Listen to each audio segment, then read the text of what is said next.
Digitally cloning your best clients. Now, one of the biggest difficulties I have when I talk to financial advisors is I'll ask them, who is your perfect prospect? Who's your target market? Who is it that you want to find? And most of the time, actually, they don't know. They'll say, well, I don't know. Anyone who has money to spend. Or you'll get the standard, well, pre-retirees, 55 to 65 with 500,000 of investable assets, da, da, da.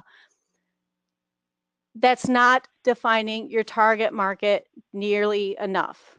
You really need to, if you want to clone them from LinkedIn, and LinkedIn you can clone them, you really have to dig in and come up with an avatar. Who is that person? What would they look like if we packaged them up as an action figure and stuck them on the wall for someone to buy? So think about really closely. And when you're defining them, you have to define them in terms of LinkedIn. What content would be on their profile to help you identify them? So where do they live?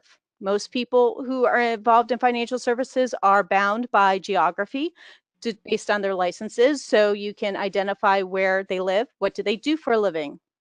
What is their career? How senior are they within their company? What industry is their company in? How big of a company do they work for?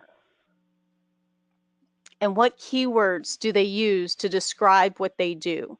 And so what you want to come up with is a description of who your prospect is based on these criteria, because these are the criteria that you can use LinkedIn's advanced search in order to find them.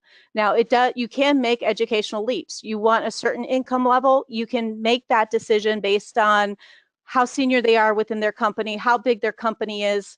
Same thing with asset base. You can make educated guesses as to where they would be in terms of their career.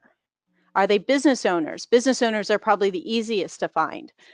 Are you going after administrative assistants? Are you going after people in specific companies? And I'm going to demonstrate how to do that. And so if you can define who your target market is in terms of LinkedIn, you can take all the rabble of all the people in LinkedIn and pop out only the ones that you really, really want.